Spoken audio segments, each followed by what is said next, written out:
Hey everyone, welcome to another episode of That Was Okay, I Guess. I'm Tucker Warner. And I'm Brendan Murphy. That's right, you are. Today we are going to be talking about, I think, the first movie that I genuinely liked on this podcast. Shout out to Alan Ryan for getting it first correct on Twitter. I love to play that game on Twitter when I have everyone guess it based on incredibly unhelpful hints. But he got it first, and we are talking about the 1992 crime thriller neo-noir Deep Cover with Larry Fishburne and Jeffrey Goldblum. He Jeffrey. actually goes by Larry in this one. It's his final Larry movie. Oh. Murph, though, what did you think of both Larry and the film? I thought that Larry was probably the absolute best element of this movie.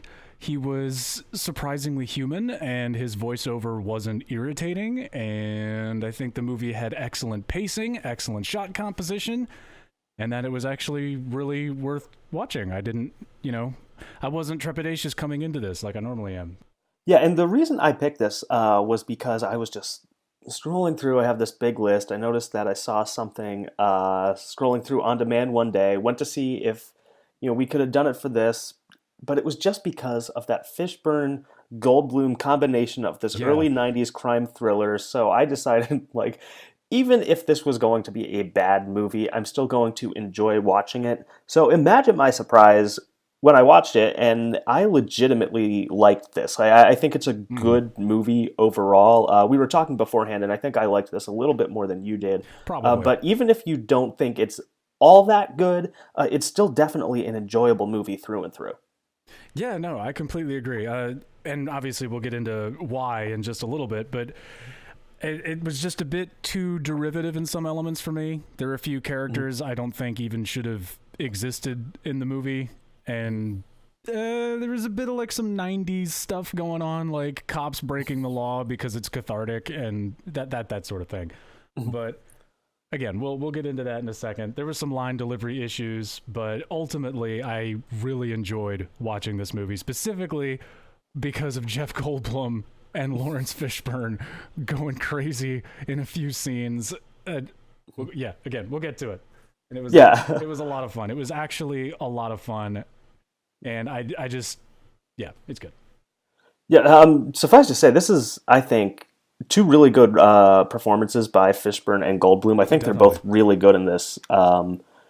And I'm just happy we got the chance to be able to talk about this movie. So let's start with recapping the plot. We open in 1972 in Cleveland. You might notice that that is 20 years before this movie came out, and that's Yes. because it's a flashback. We open on Larry Fishburne's character as a young kid, as the son of a drug addict who tells his son, "Don't be like me ever." And then immediately, then he goes to rob a liquor store and gets shot and killed. And that is why Larry Fishburne decides, I will never be like my dad. There And he are becomes a cop. Yes, there are so many things that I was feeling in this opening scene. Um, I like it's got that nostalgic bit, like it's Christmas time. You got the what his dad's driving that old looking Mercury looking car, and it's got all that aesthetic going on there. Um, but this is where I was worried the most watching this movie because of the line delivery of the father to the kid, where he's just like straight faced, like "Don't be like me," hey, as he's doing cocaine, and like "Don't be like me," and then like immediately smacks the child. The child starts crying. He says, "Oh no, I'm sorry. Don't be that way." Looks over the kid's shoulder at the liquor store that he's about to shoot up, um, and then mocks the child for crying.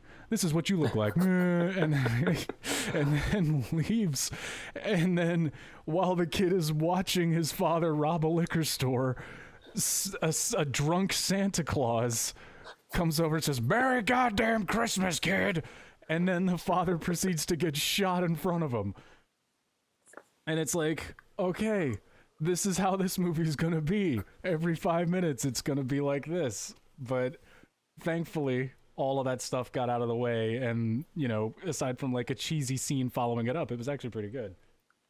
Yeah, that definitely gave me some pause when I was starting this movie. I was like, So is this going to be like arch? Is this going to be over the top sort of thing? And Yeah. it mostly isn't. It plays it straight all the way through, but there is some style. We move on from that kind of strange intro that really doesn't fit the rest of the movie's Not tone. at all.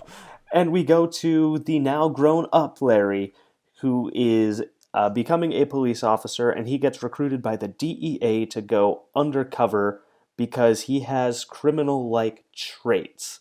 Yes. Mostly attitude problems. Yeah, that recurs. He Yeah. does have some attitude And a problems. very odd question that keeps getting asked of him that neither of us are qualified to recite here. The movie starts setting up right in that opening scene, like how it wants us to view like the police department, police in general.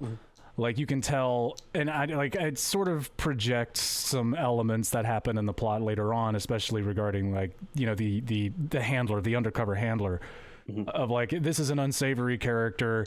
They are seeking to exploit an African American cop as opposed to use him to instill any form of justice or actually bring any drug dealer to justice. This is a form of repression over anything else. And Lawrence Fishburne's straight-faced, like literally clean-shaven character kind of falls for it because he's idealistic at that point.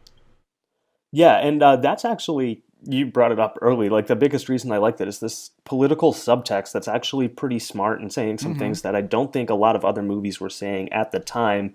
A lot of these undercover cop movies, and there were a lot of them, were Oh, about yeah. that blending of the line between cop and criminal and morals and, oh, but is he good or bad, and doesn't really care about the actual world. And this one absolutely does. We'll get into that a little bit later, but this to me, alongside the two lead performances, which I thought were awesome, was the biggest plus in Yeah, this movie's favor for me. especially because it was so surprising. Like, definitely not expecting the movie to go there. Like, you thinking that it's going to be like, I'm looking at the poster right now. I'm thinking when I first saw this, like, oh, this is going to be like a style over substance style thing, namely because of that opening.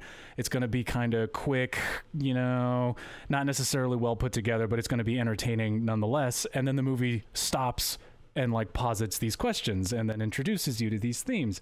It did something in 1992 that The Departed later did in 2006 with what's his face, Leonardo DiCaprio's character being grilled by Martin Sheen and Mark Wahlberg there, where it's like, hey, you've got a history of violence, you fit the bill for this stuff, you'll never be a cop, but you can be undercover for us. And then, like, later on in that movie, you got all the twists and turns, and it's really the cops who are covering stuff up. So it's interesting. Yeah. So spoilers there for this movie mostly, because we still had about 10 minutes worth of plot discussion. Come on, Murph. Oh, I'm sorry. I was mainly for The Departed. Yeah. Spoilers I think for everybody The knows Departed. The Departed by now, right? Yeah, We've all seen The Departed? Okay. everybody dies. Yeah. Sorry. Hey, Mark Wahlberg stays alive. It is truly a horrific ending. So What? How? So Fishburne moves into Los Angeles, relocating from somewhere in the Midwest. He's not from California, is all you need to know. He begins dealing cocaine as part of his undercover assignment, and his importer is a guy named Anton Gallegos, whose uncle is a major South American politician running for president of, I don't know if they ever say the country, but they say it's somewhere in South America. Yeah. And I think that's probably one of those things where they don't want to be too specific so they don't get sued. Yeah, they've got that which makes scene sense. there. They've got that scene there where you've got the over-the-shoulder like projector going on, and then the chart with all the red lines and the pictures, the visual aids for us. But it's a little plot heavy there in the beginning, trying to introduce all these characters, Gallegos and what was it? You said the name of the head honcho was Guzman. And then to get to both of them, they needed to go through Felix Barbosa. Yes. Okay, I've got it. Yeah. So Barbosa is Larry Fishburne's supplier, and he gets set up with him when he and another dealer one day are both arrested, but it turns out the other dealer set him up. So Oh, Barbosa ends up killing Eddie. Yeah. Eddie, who's working with Jeff Goldblum, who's sort of a lawyer. right? Yeah, lawyer moving in on the drug trade, because this is the first big pinch of the movie, or maybe the second, but definitely a Mm, big pinch, is when Goldblum comes to Fishburne and says, I have this new synthetic version of cocaine that I want to get into business with, and we're yeah, going to go against the current chain of command. No more Barbosa, no more Gallegos, no more Guzman. We yeah, need to do this on our own. And that is where really the plot starts to move into the movie that it wanted to be.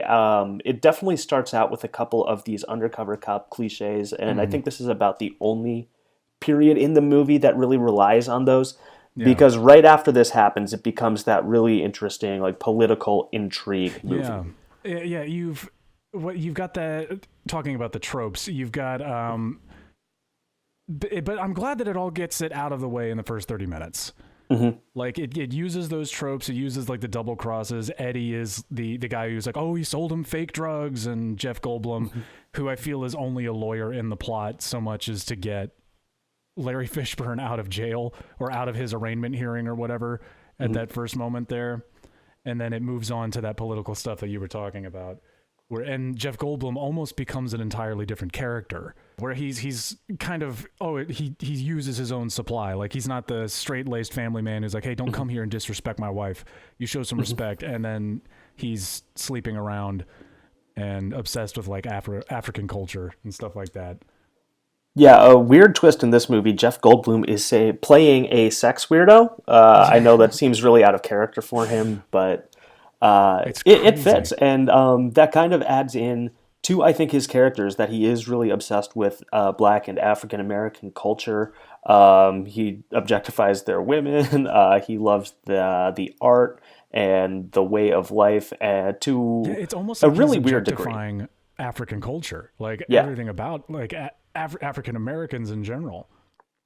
And I think that's the connection that Bill Duke, the director, is trying to make here. Really, Mm, is that Goldblum's character is more opportunistic than anything. He sees yeah, like this opportunity for wealth and growth and respect, and he tries to move in on it. It's more of like a drug world gentrifier than anything, yeah. really. He's obsessed with that image of like the powerful like African man, or at least just being Hmm.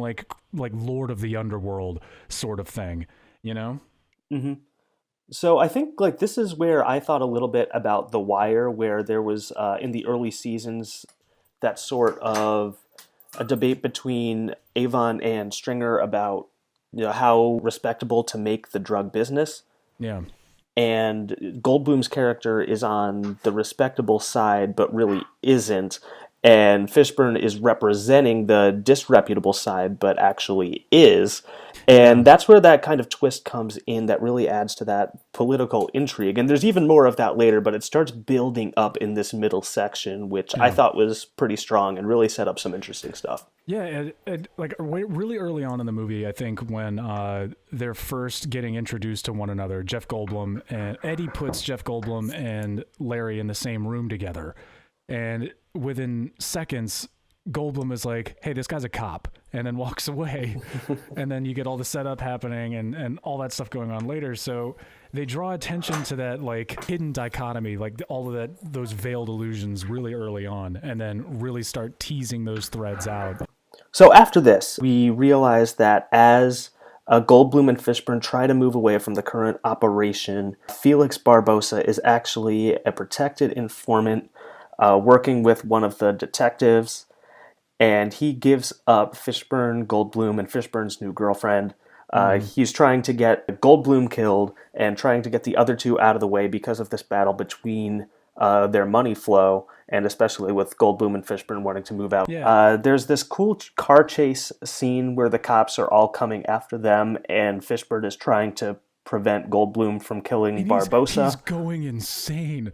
Yes. He's going insane. Like a bit earlier in the movie, he and Barbosa had Hmm. that confrontation where they're playing. It was kind of I didn't really like that scene, but I appreciated what it was going for, where they're smacking each other's hands. It's that Yes. old game where like one person tries to pull their hands away before the other person can smack it, and then I think that's the last time you actually see Goldblum's wife is in the scene right after that when he's nursing Yeah. his like bloody hand, which was odd. And he's like, I want my cake and eat it too. I want my cake and eat it too. And that's like my brother watched the movie with me, and he said that's when the switch was flipped. That's when it happened.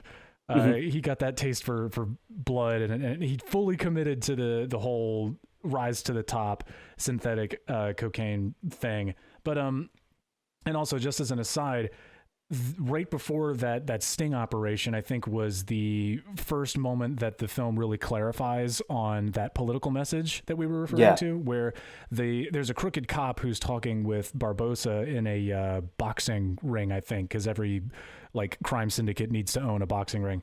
Yeah, there's always a boxing ring. Exactly. Like the tropes are in the imagery, but they're using it for like a political narrative, which is really cool. So they're saying right out of the gate there, like, hey, I need people to turn in, otherwise they're going to think I'm not being a productive cop. And he goes, well, we can give you, 2 black people and a guy who sort of looks like a Jewish person. So here you go. And it's like all Republican or all Democrats. So Republicans will be happy. And it's like, that's where the movie's starting to say, hey, there's a system of oppression happening right here. And the bad guys aren't who you think they are. But it's like explicitly saying it though, for like the first time. And then those lines really get blurred because, Larry has to make the decision, like, do I go against my handler who doesn't want him to do anything, or do I protect these bad people? And he's really torn, like, which bad side do I have to choose? Yeah, and spoiler alert here, but that's the conflict that really sets up the third act of the movie. I do want to go back to that scene you brought up, where Barbosa is playing that hand-slapping game with Goldblum, which was really...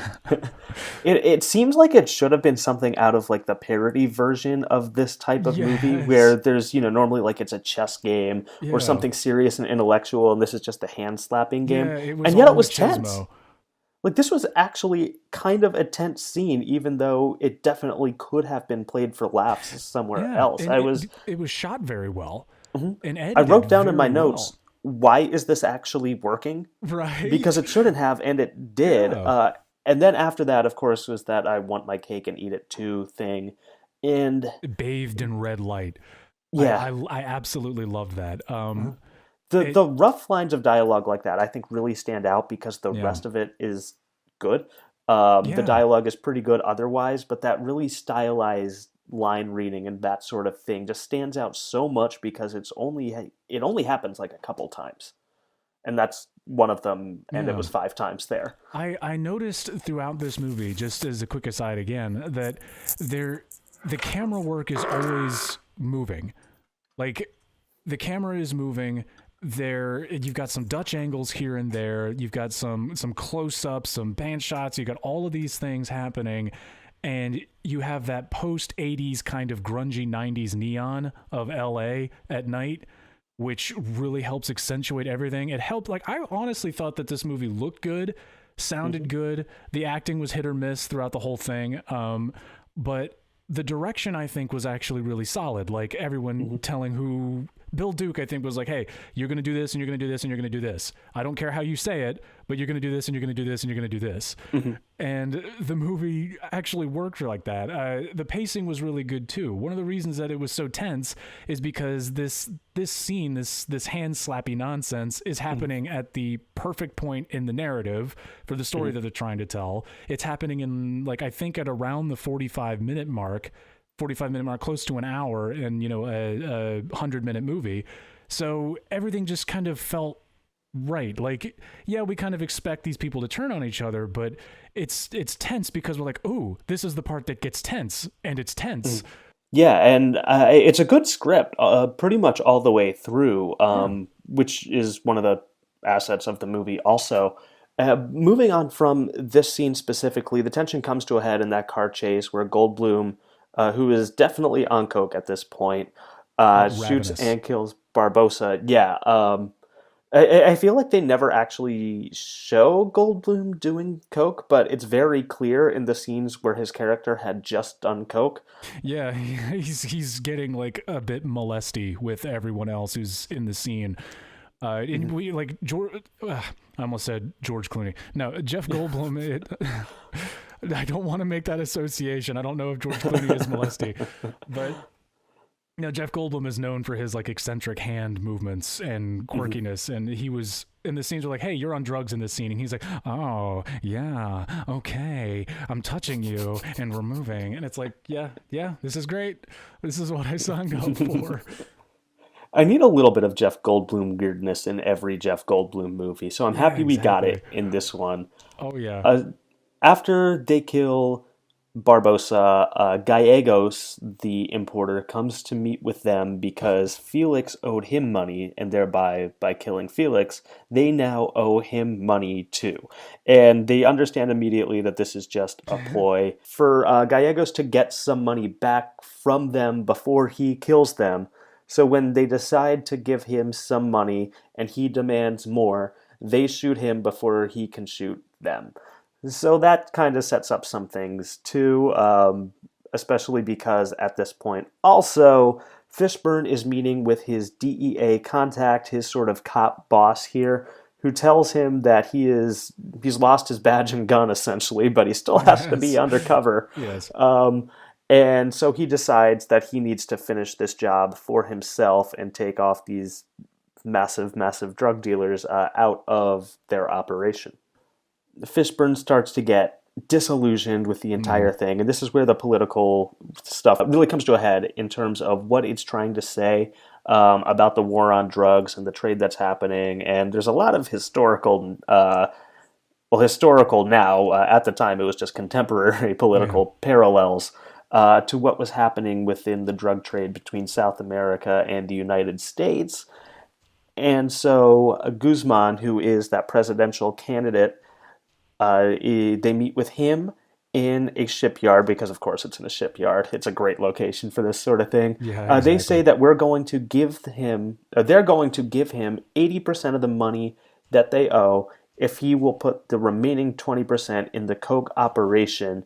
But the cops that have been trailing Fishburne this whole time interrupt him, can't arrest the presidential candidate, diplomatic immunity. Yeah, he just walks away.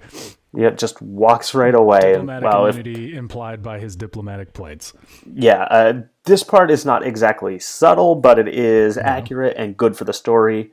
So the cop that's been trailing him the whole time is shot by Goldblum, at which point Fishburne realizes he has to end this. He tries to get Goldblum to surrender, cannot do so, ends up killing Goldblum after revealing himself as a cop, and that ends the drug story. But the epilogue. The epilogue. This is the part I didn't like. Yeah. Okay, yeah, I'll let you summarize it, and then I'll air my grievances.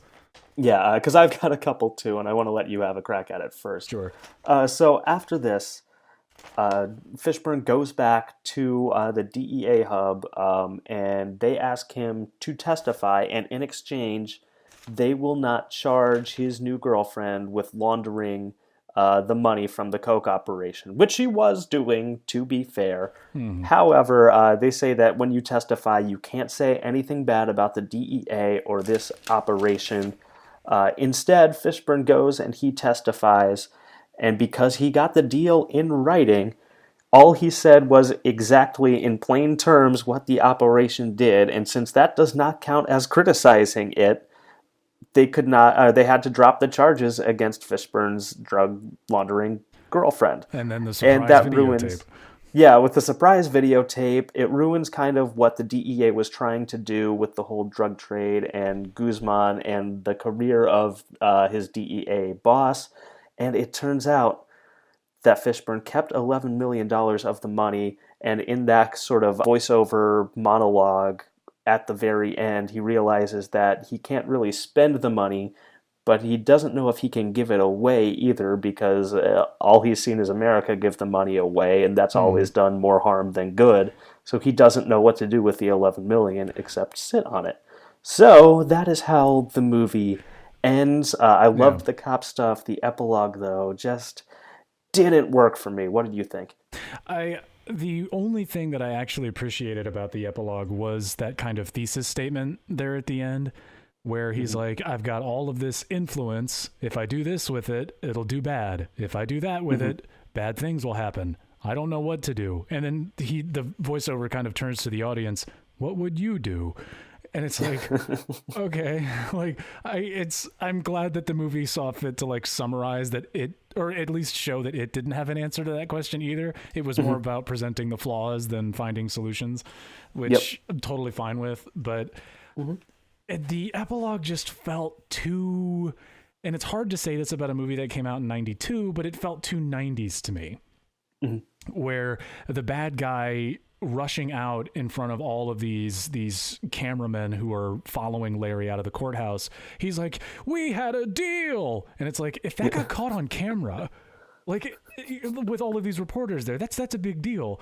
That's just something you don't think about before, you know, today's day and age. But when he's like, yeah, we had a deal, and then he like punches him in the groin and then walks away, it's like, that's assault in a courtroom. Like, you still can't do that. But it's like, but he's the bad guy. It's okay. It's okay. He got what was coming to him, a nut shot and embarrassment for being a small, feeble man. I did like the bit where when Larry's talking about like, or he's reciting his lines essentially to that committee there about how the agency did everything it was supposed to do. And he's like, all of the credit goes to the agency and my handlers. And he looks over his shoulder and it's just these two old white dudes. And I'm like, okay, I appreciate that imagery. I appreciate that. The smirks on their face and like these toothy, evil, malevolent grins. Like, yeah. Like at the ending, it's just, it's a little too neat for me, that epilogue. It's like they're trying a little too hard to force that happy ending through. By this point, Fishburne fully has the audience's sympathy, as does his money laundering girlfriend. And the audience wants them to have that happy ending that they deserve. But I think it, if not weakens the critique of the system, it kind of doesn't see through the critique. Like, I just wanted them to finish that up, wrap that up, and then maybe provide like an ambiguously happy ending. But it just feels like it stops that critique as soon as it gets to that epilogue. And I think that kind of weakens the movie just a little bit. It's just so, it's a little too convenient. Almost. It doesn't feel real either. And so, yeah, the epilogue doesn't work for me, which is too bad because I kind of really liked that shipyard scene that wrapped up the cocaine plot. And to go from that to the epilogue was just kind of... It was a bit jarring. And it because it felt so kind of... Like, it's a shame that this movie is bookended by iffy scenes because everything in between it is actually really solid. But... And that's arguably, like, you'll hear this in writing a lot. Like, the two most important like bits of writing in a novel is the first line and the last line. So the fact that it's shaky, I think, might lend to why this movie may have been forgotten. But honestly, I don't know. We'll talk about that later. But talking about that shipyard scene, that tape is supposed to be this huge revelation, and it sort of is, but it all it does is cause this temporary fervor with the reporters. He again like hits his handler in the groin, and then that's it. It's like, no, keep saying what you were saying, because one of the judges was like, or one of the people sitting on that committee for the hearing was, I demand this tape be seized immediately. It's like, oh, that guy knows something.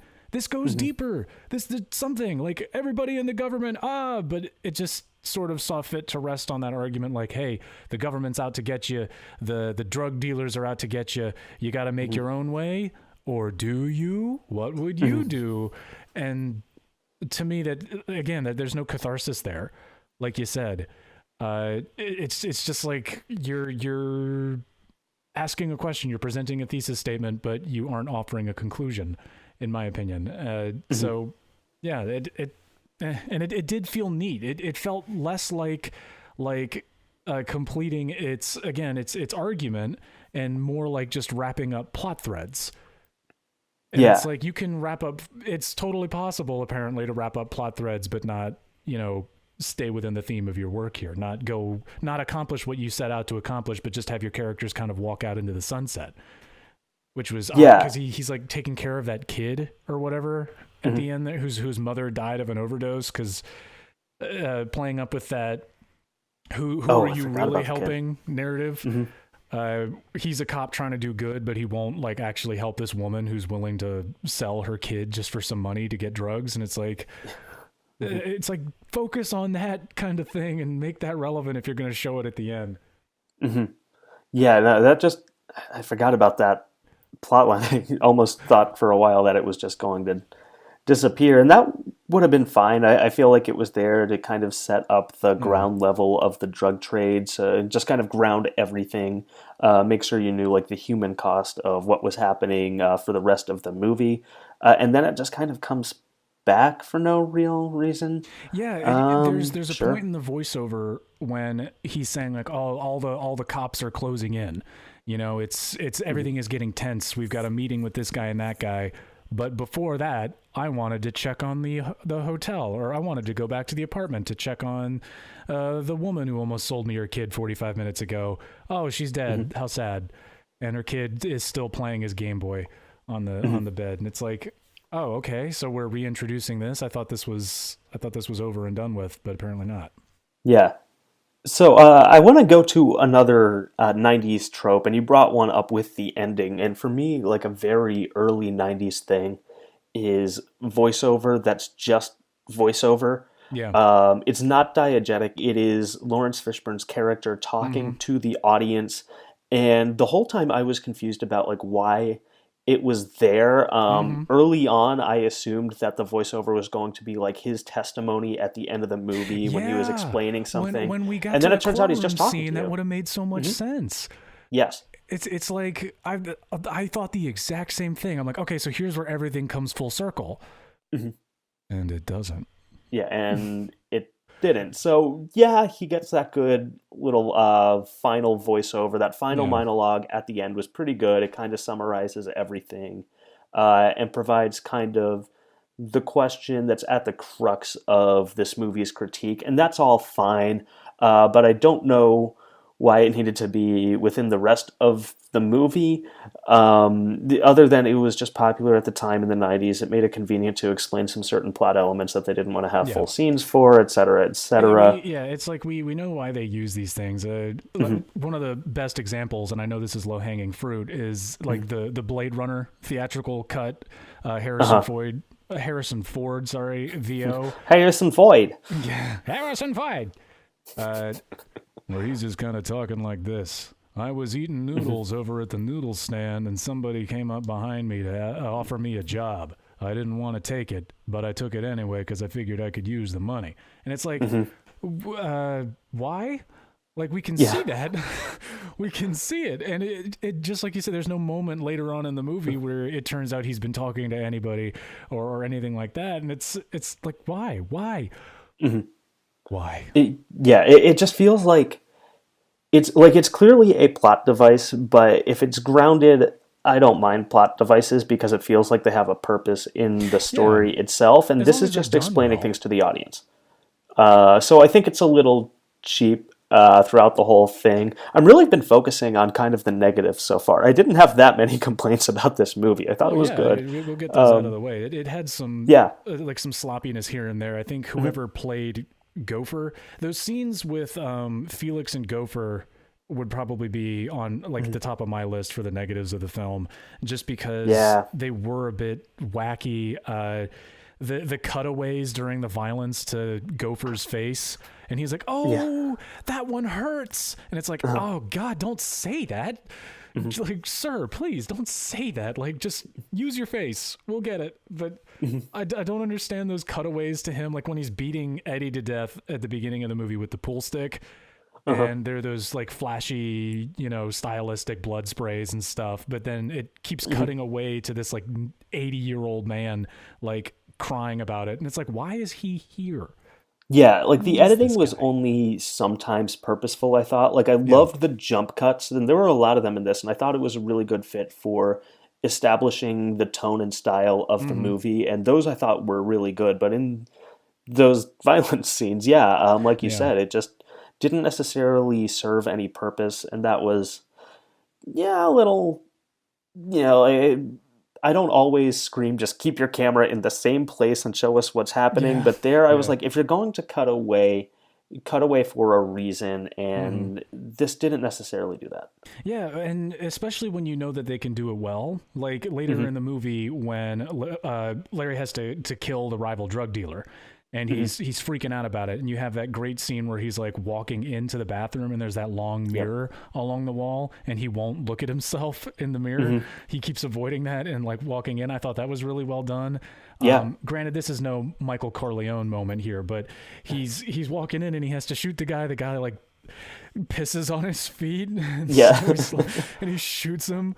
That big buff guy was a terrible actor, but He was. he died well, I guess. He Yeah. dies with that expression. He's like, "You motherfucker," and like Yeah. dies, and it's He like, earned his death, that's for sure. yeah, no, he That did. actor. Like they. I hope your career died too, but Yeah. I didn't mean it that way, but no, yeah, I did. his his presence in the movie, at least because it was stylistic, was memorable for me, at least. Where Hmm. he's a big, like really built, intimidating guy, and you can imagine this undercover cop, Larry's character, having Hmm. trouble like trying to exert himself in that Hmm. scenario.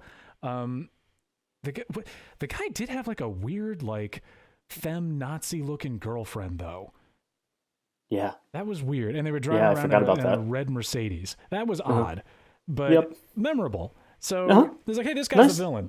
Yeah, nice little weird touches to a Yeah, lot of things in here, which is always appreciated. I like absolutely. specificity in everything. Just don't do the same boring decisions that other movies make when they aren't thinking about something. If Exactly. you're putting a little bit of thought into it, I can at least appreciate it, even if I'm more surprised than intrigued. Yeah, Let's talk about Larry for a little bit. sure. His career right now, because by this point, Goldblum is a star. You can put him above the title and it'll go well. The Fly came out 6 years before this, so he's Hmm. been established. Larry, though, not necessarily the same. He's been in some big movies. Francis Ford Coppola loves him. He cast him in, I think, one, two, four movies, yeah. Oh, yeah. Before, all in the 80s, before this comes out. Spielberg puts him in The Color Purple. Spike Lee has him in a movie. But it's not until 1991 when he starts to get attention from Boys in the Hood, and worried, I think, that he might be typecast a little, decides to take a cop movie for the next one. That's Deep Cover, that's this movie, 1992. And the very next year, he Hoodlum. gets his first and only Oscar nomination. So it's not because of Deep Cover, I don't think, but he's got an interesting career path Oh, yeah. because he's in big movies in the 80s. He's also in A Nightmare on Elm Street 3. I would not classify that as a big movie. But it isn't until the 90s when he really starts to become a movie star, even after all that. And now I think he still is for the most part. Well, I mean, you had the Matrix there in '99, Oh, yeah, and and that that obviously was a launched him. household name after that. Yeah. But like at this point, this is when he starts to get some lead roles. What's Love Got to Mhm. Do with It? Othello, Fled, Event Horizon. Those were all a couple years later, but Fishburne's career just kind of takes off after this period of time. And this is kind of taking one that's out of character for him right then when he was playing kind of tough guys who weren't straight laced, guys with moral dilemmas or morally broken. And this is just kind of straightforward for him. And I think for the most part, it works because I think this is the image people think of now when you're like, okay, we need to put Lawrence Fishburne in something. We should get him as this kind of straight-laced moral authority in the center of bad situations. Yeah, obviously, like the Matrix helps with that. He's a man of conviction Hmm. in that trilogy. Say what you will of the quality of the latter two movies there, but it's something that he has in this film. And I can't speak too much to the movies he's made before this, aside from Apocalypse Now. I haven't seen Hmm. many of them. I think I saw The Color Purple once. Uh-huh. Um, Have you seen A Nightmare on Elm Street 3? no, It's not good. no, I have seen the first one. No, but it's something about his presence in this movie. Like he has incredible diction, when it comes to how he speaks, his mannerisms. He's very disciplined. He plays this type of character, and it might be more to your point that is like he's kind of showing people that he can do this, where you put him in a position where he's a character with conviction. He's ardent in his belief system, and that changes over the course of the movie. You know, he's already shown that he can do like more side character, like eccentric pieces earlier before this.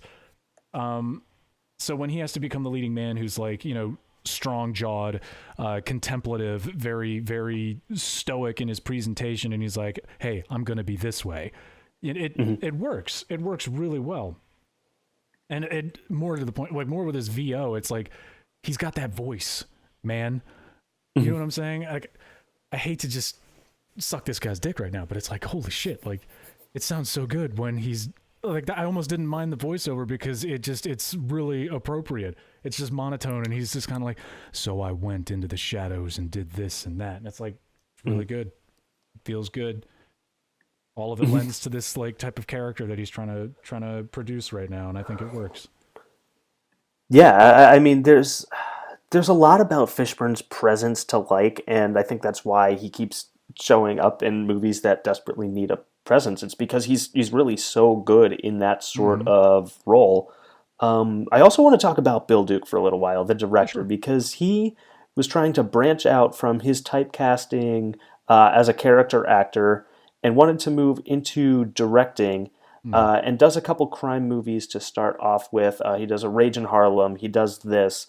And on the back of this, he gets Sister Act 2, which might not have been a very good movie, but the original was huge. And this was kind of a big deal that he was locking down this sequel after not really a whole lot of comedies to his record so far, is mostly crime thrillers.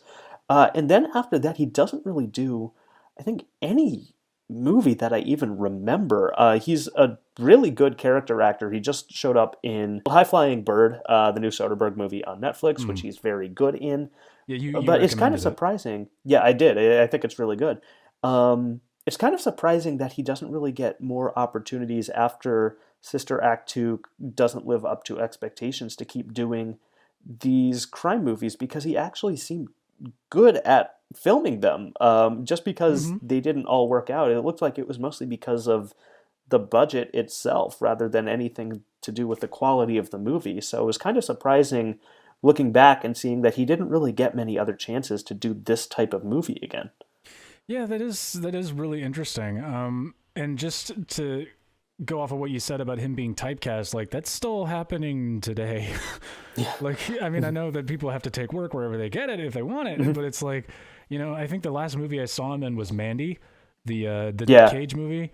And he was just that guy the guy who sits in the corner and kind of talks with his voice real low, who's seen some shit, that was his character in that movie.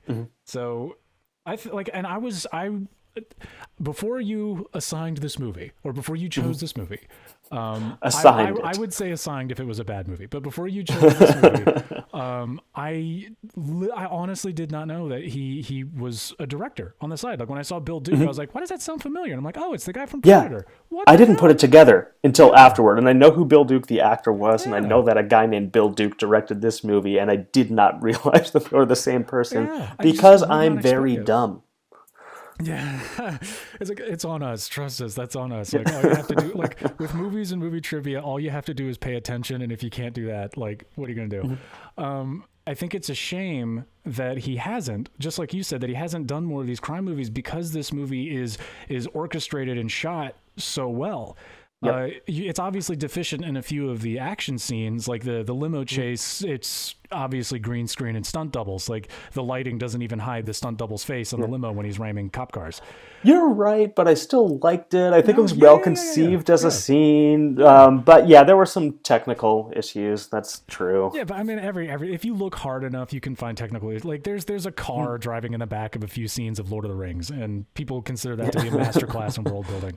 But with this movie here, I absolutely loved the visuals in this movie. Like the camera work's not really crazy. It doesn't do anything revolutionary, but it's really good. Yeah. I think that every scene was orchestrated deliberately. I was never bored by what I was seeing on screen. I felt like the movie just moved from the get go because there is a lot of plot in this movie, and I think that it was handled really well. So, and crime movies are notorious for their convoluted, complex, like schemy plots, and Yeah. I think he pulled it off really well here. So, like, why not? Why not give him some more? Feed the man, please. Yeah. Bill Duke is definitely a guy who knows how to get something out of the camera when he's working it. He clearly knows how to get something out of his actors. My personal favorite moment was when Goldblum does the Al Pacino impression in Scarface, which I thought ruled. We need to talk about our favorite Goldblum moments in this film. That's my number one. What's yours? Okay, my number one is when speaking of the limo chase, it's when he's losing his mind in the limo chase and he's yelling at the guy. He's yelling at Barbosa. Something like that. Yeah, he's yelling at the low rung bad guy to jump out of the moving vehicle because he slapped his hands earlier. He's like, and he shoots him as recompense. He shoots him in the hands and then demands that he jump from a moving vehicle. And Fishburne's in the front like, Jeff, God damn it, you're going to kill us all. Like, stop it. Stop being so crazy. And Jeff Goldblum's like, I can't stop being crazy. And, you know, right before he forces the guy to jump out, the guy says, like, I'll see you again. And he's like, yeah, we'll get shrimp. And I just lost my mind. It's such a stupid thing to laugh at nonsensically, but it's when Jeff Goldblum's delivery, like, yeah, we'll get shrimp, and I'm like, of course you will. Never a wrong time to cast Jeff Goldblum in your movie. No matter what happens, he has a really specific character. He always will find something out about that character that isn't on the page. And no, he might not be as good as like a De Niro type, but come on, this guy makes every movie better just on the basis of him being in it. Most scenes because are better that's because what good he's actors in do. there. Yeah, exactly. It's the running gag that he keeps doing, like, what's the most crazy thing you've done sexually? That he keeps doing, and it's like, what is? He's like, brown shower? No, not a brown shower. And I'm sitting there like, what is happening right now? Why is this a conversation that keeps happening? But I'm on board with it, and I love it because it fits Jeff Goldblum at the arguably the tensest moment in the movie, when they're showing down there at the end, guns drawn on each other, and the dying cop between the two of them. He says again, like, he does that long walk, slow turn, and he's like, "What's the craziest thing you've done sexually?" And it's like, why? But it's Jeff Goldblum, so it works.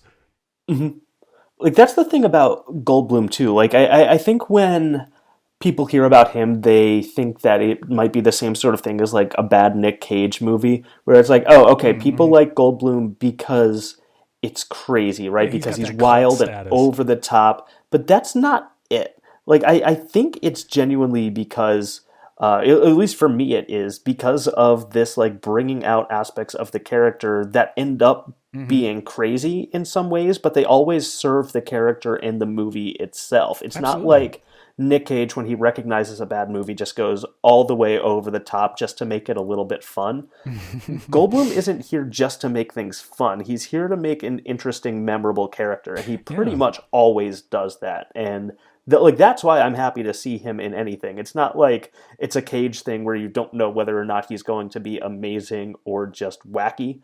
Like, Goldblum's probably going to be wacky, but it's going to have a purpose. And yeah, like, that's exactly what I want out of my movies. Yeah, and I think a really good example of what you're saying with Goldblum versus Cage here is you can take I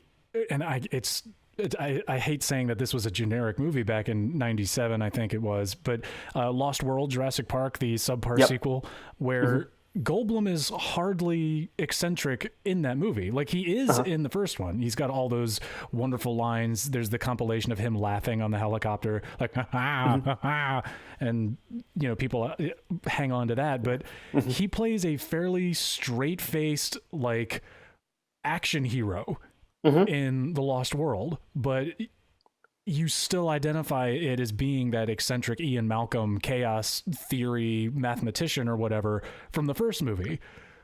So he just does he does a really good job at making these characters feel real, like there's depth, nuance to them, and he either does that through his eccentricities, what you know what I'm saying. He either does that through his mannerisms, or yeah, I just think it's great. Yeah. Did you remember that he was in the newest Jurassic World, by the way, the Fallen Kingdom one? Because I'm just looking at his... Yeah, I was looking at his resume now, and I was like, wait, he was in that? What? He Took me a shows while. up at the beginning like these animals need our help, or these animals, we brought them into this world, so we should let the world take them out. And then at the very end, it's welcome to Jurassic World, and that's it. That's his involvement in the movie, and he was the element of the marketing. Yeah, he's the framing device. Exactly. And even when Jeff Goldblum is the framing device, it makes it better, but also even Jeff Goldblum could not make Jurassic World Fallen Kingdom any better than it was. Burning the film it was shot on wouldn't help that movie. It was hands down the worst movie I saw last year was Jurassic World Fallen Kingdom. Oh, it was so bad. It was I apologize to JP Bayona, too. It is not your fault. You're probably a pretty good director in your other things, but yeah, I mean, that movie was awful. Creatively shot. But this no, we're not going to do this. We're not going to. Yeah, fair enough. I just wanted to apologize to him for bringing up that movie in that light. That's more. I'm saying that more to me because I can rant like it's nobody's business, and lose my train of thought like it's nobody's business. So. I've forgotten most of that movie already, so it really would be a rant. Yeah. So this movie, when it comes out, this is deep cover, not Jurassic World Fallen Kingdom. Yes. Not really a hit. It is never in the top 5 at the box office. Opens April 17th, 1992. And these are the movies that rank above it. You have Basic Instinct, a big hit, and awesome movie. And I actually just watched it recently. It's very, very good. You have at number 2, White Men Can't Jump, which, at least segmented the audiences a little bit here. Yeah. That's another hit. You had Beethoven at number 3. That is not a biopic. That is about a dog. The big sloppy dog. You had at number 4 Stephen King's Sleepwalkers, which I have not seen, but I have heard is quite bad. And then at number 5, you have The Babe, which is just a movie where John Goodman plays Babe Ruth. Even as really goofy smile on his face the whole movie. Even as a huge Yankees fan who loves John Goodman and watched just about every baseball movie in the 1990s, I have never even wanted to see The Babe. And more people went to that than Deep Cover in week 1. That is a mistake, guys. What were you thinking? Oh, God. It makes sense, though, with Basic Instinct and White Men Can't Jump. I mean, wasn't Wesley Snipes, huge at this point in the 90s? Yeah. And Woody was pretty big, too. I mean, at this point, he was a TV star. Yeah, and the poster for White Man Can't Jump is great because it does not have last names. It has Wesley and Woody, which is a great marketing technique. I'm looking at it right here. Yeah. Oh, that's crazy. That movie made $76 million. Wow. Yeah, big hit. So Deep Cover finishes at 16.6. That's just in 1992 money. I am not adjusting. You can do that in your own head. So it does well. I'm pretty sure it makes back its budget, at least, because this is not an expensive movie to make. But it doesn't necessarily crack that big of an audience that's willing to pay money for it. And yeah, part of it is because I don't think it ever really opened all that widely. It was never expected to be a big hit. And I think New Line was still not really a prominent studio at the time. So It kind of had to be selective with the movies that it was sending out to tons and tons of theaters. At the same time, I think that kind of answers why this movie was mostly forgotten, was because it never really had a shot of being all that memorable. Its marketing budget couldn't have been very high. Not that many people saw it, and it didn't get any sort of awards contention, not the Oscars, not Golden Globes. It didn't premiere at a festival. It just went straight to theaters, and nobody watched it. So that was unfortunate because this movie is good and was at least better than a couple of the movies ahead of it at the box office that week. Yeah, definitely. It's kind of sad. part of me kind of wonders like what movies are coming out right now. I know you go to the theater obsessively, but I wonder which movies are coming out right now that will be in a very similar situation, that are like, they're not amazing, but they're very competent and nobody's seeing them because like Jurassic World Fallen Kingdom opened on the same day or something. Yeah. You know, and I know that like comparing Basic Instinct and White Men Can't Jump to something like contemporary cinema's event pictures isn't necessarily fair, but it's fairly obvious that those movies like blinded the light of all the other ones. So, I would agree with you. I think that it's just an unfortunate matter of timing and money is the only reason that this didn't get more popular. Yeah, and I think studios probably weren't expecting two genuine hits to come out in the middle of April, almost unexpectedly, I guess, and that kind of probably put a hit on it too. Like in the same week, let's say April 13th, so the middle week of April from 2018, the movies that came out were Rampage, which quietly bombed, A Quiet Place, which was a hit, but kind of this was in its second or third week. You had Truth or Dare, a terrible horror movie, and like a bunch of movies that were first weekend hits and didn't do well afterward.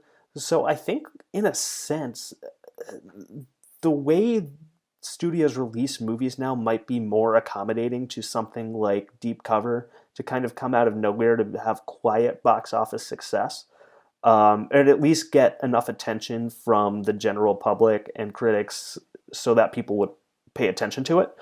You might be right.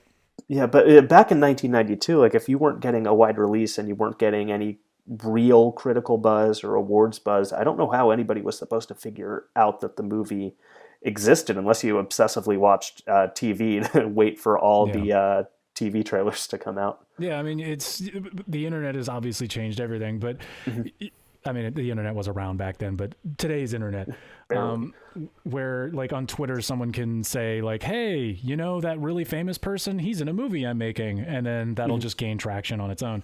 But I think the biggest contributor, at least as far as today's movie marketing is concerned, is because it's so dominated by these massive event pictures and their release dates are announced like sometimes years in advance. I think that I think you're right that can kind of accommodate all of these smaller pictures that can kind of say, oh, well, we'll just shoot for a release date that's right before that or right after that. So, you know, or I think they were talking a couple years ago about like the Star Wars bump because The Last Jedi dominated its opening weekend with like 220 million or something. But when people couldn't get tickets, they were like, damn, the theater's full. Oh, well, we're already here. Like, let's go see this. But yeah, I'm just rambling at this point, but yeah, I'm saying I agree with you. I think it's more accommodating for movies now because things have the potential to go viral or somebody, especially because things only stay in theaters for like a couple months now. Like, and if something bombs in the theaters, they'll pull it and then just like put it on Netflix. Yeah. And, or straight to home release. So there's movies can often get like a second life now, but movies that kind of fell by the wayside as recently as 1992, which wasn't even 30 years ago. You know, you have to do what one character in the movie said, and that's check it out at your local video rental store. It's a good line. There are a few. I wrote down a few. Merry Goddamn Christmas is right at the top of my notes. I can't imagine why that would be anywhere else but the very top of your notes.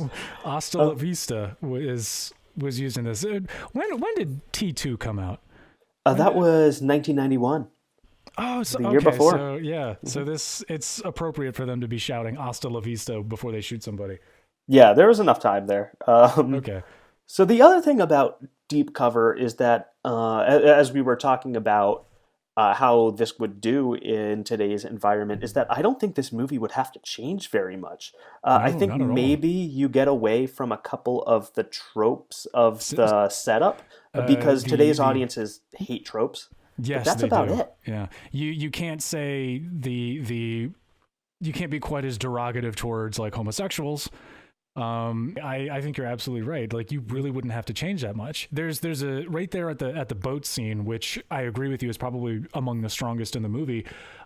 Jeff Goldblum has his little monologue there where he says there are no races in America. There are no white people. There are no black people. There are no Chinese Americans, Japanese Americans. There are only the rich and poor. And I think that would resonate extremely well.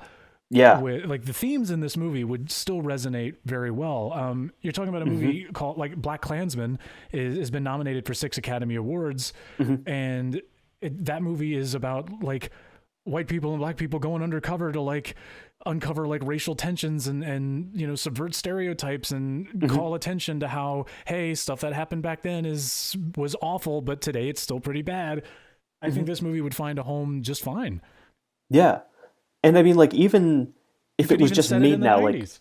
like if current Bill Duke made this movie now, like, I think you might, like, maybe you'd change, like, a little bit of the style, because we've kind of gone away from that early 90s urban style of filmmaking into a different urban style of filmmaking today. But I don't know what would change other than, like, the jump cuts and like some stylistic elements, and maybe, like, just dropping a couple tropes that are there for setup purposes only. Would you get rid of the voiceover?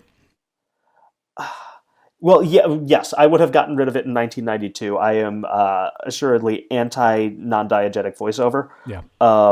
But at the same time, I think that this is one that could swing the voiceover today without people saying, like, voiceover, that's on TV tropes, you can't do that. That annoying CinemaSins guy.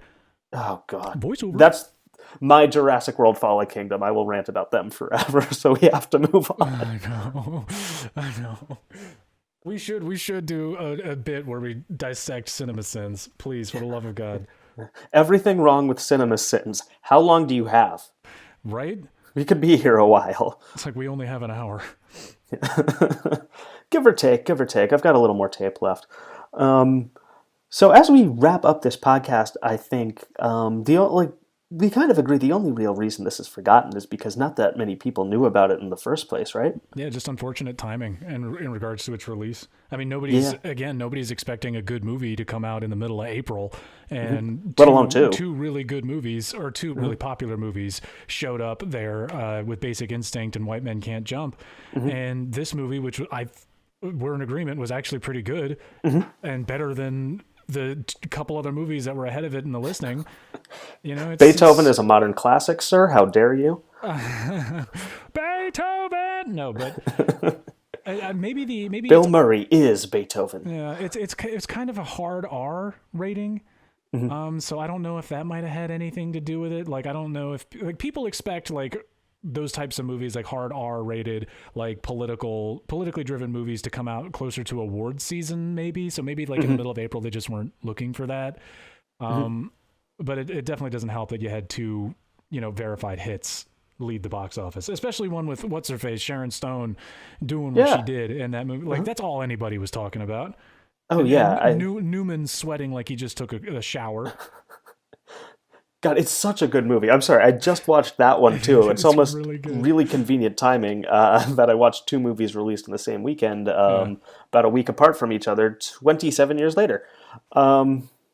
This is a good movie. I think overall, I like Deep Cover. As you pointed out, there were a couple things that you might have had maybe more issue with coming into this discussion than I did, that have kind of come around to now.